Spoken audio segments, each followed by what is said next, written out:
Hello friends, welcome to my YouTube channel Captech Pro. In previous video we have seen an overview of private cloud. After that we have created a private cloud and we have seen what all things are necessary to create a private cloud. Now on this video we'll start with creating a virtual machine inside our private cloud. So guys, without any delay, let's get started.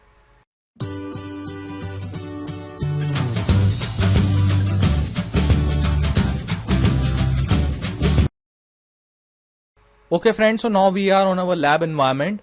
To create a virtual machine inside our private cloud, we'll click on VMN services, and inside cloud you can see this is our private cloud with the name of Captech Cloud, which we have created in our previous video. So to create a virtual machine, I will right click over here, or you can also click on create a virtual machine, and then I will click on create virtual machine. So guys, if you have an existing virtual machine or you have a virtual machine template or virtual hard disk, you can click on browse, or you can select the path. Like this is your VMM library. You can select the template, VSD or VSDX for creating a virtual machine. Let me show you, if you don't have all these options, how you can create it by clicking on create the new virtual machine with a blank virtual hard disk. Right now I will click on next. In the identity we will give the name to our virtual machine first. And now in the description part you can enter anything. In the generation, if you want a virtual machine to be generation 1 or generation 2, you can select it from here. We'll go with generation 1. Now I will click on next. Now we have to configure hardware for our virtual machine. So here you can see we have a hardware profile. If you have already created your hardware profile, it will be listed over here. So in the compatibility, first we will select the compatibility. So we'll select the Hyper-V. After that we'll go to processors. So here you can enter the number of processors you want your virtual machine manager to be. So we'll go with 2. You can check the box if you want to allow migration to virtual machine host with a different processor version. You can simply check this box. Then we'll go to the memory part. You can select the static memory or a dynamic memory. So I will give this virtual machine a static memory, so I will give it 4096. You can select it MB or GB. Then we have a floppy drive. So in today's world nobody uses the floppy drives option. Then we have a COM port, so you can select that. This is a video adapter. So if you want to add a video adapter so that your virtual machine should use, so you can select it from here. We don't want all this. So then we have a first VM VSD part. We don't have an existing virtual hard disk, so we have selected the radio button, create a new virtual hard disk. So then you can specify the size of your VSD. So I will give it a 120 GB. So this is the name of the disk. If you want to rename, you can simply rename it. In the advanced section, you can specify the maximum IOPs. Then we have a virtual drive.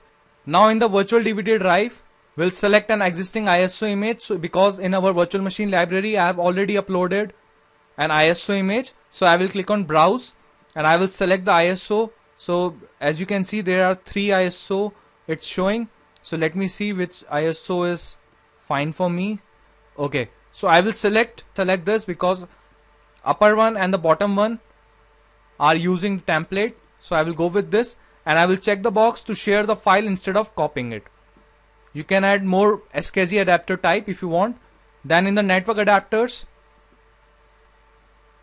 I will select the box of connected to a VM network. I will click on browse, so you can see we have the network, fabric network. So I will select this, and in the classification type I will select medium bandwidth. Then we have a checkpoints, availability.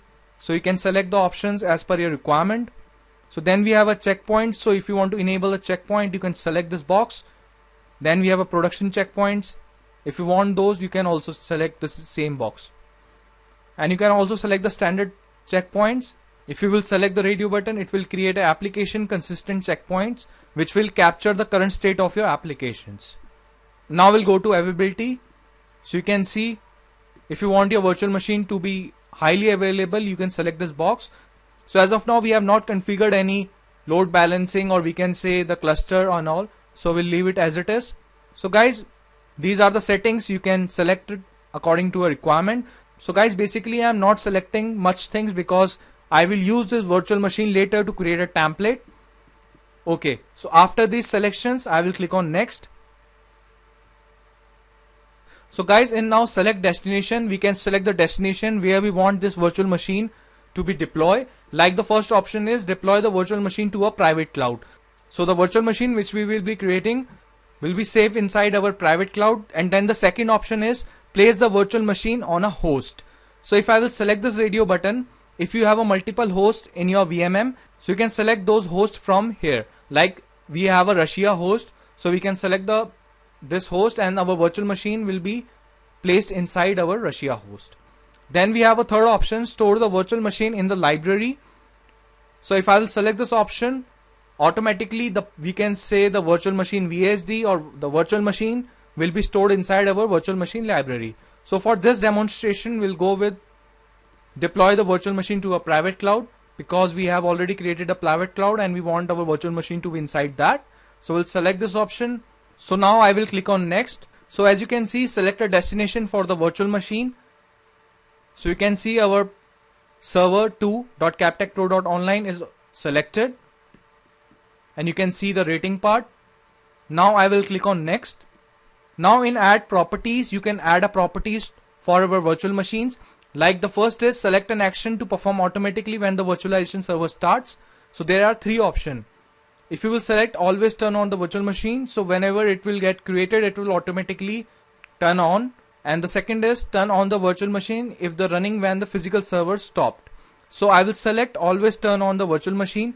You can enter the delay startup in seconds, and then we have an action to take when the virtualization server stop. So let's keep it on safe state. Now we'll click on next. In the summary, you can see the virtual machine name and the destination is Captech Cloud. Now I will click on next to create our virtual machine. So as you can see, it has started creating our virtual machine.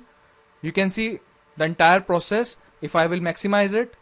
Okay friends, so as you can see in the jobs, our creating a virtual machine in cloud is completed.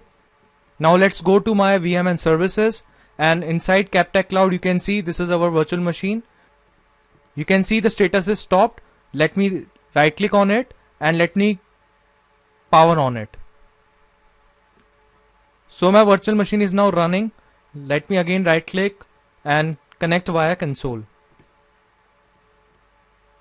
So you can see our virtual machine is now getting booted. Now we'll click on next, click on install. So friends, let this process get complete. Let me pause the video, and once it will get complete, I will resume. So friends, as you can see, our virtual machine is now started. The installation process is about to get finished. So friends, now let me provide the credentials and we are good to go. Let me click on finish. Okay friends, so as you can see, our virtual machine is now booted and it's completely configured, and you can see it has an internet access. So it got an IP from our IP pool. So guys, by this way you can create a virtual machine inside your private cloud, and as you can see, it's completely configured and it's now boot up, and you can see it's inside our network. So now on next video we'll see how we can create a template from this virtual machine, and we will use that template later on to create more virtual machine inside our cloud. Similarly, you can create more virtual machines inside your cloud. So guys, now let's meet in next video.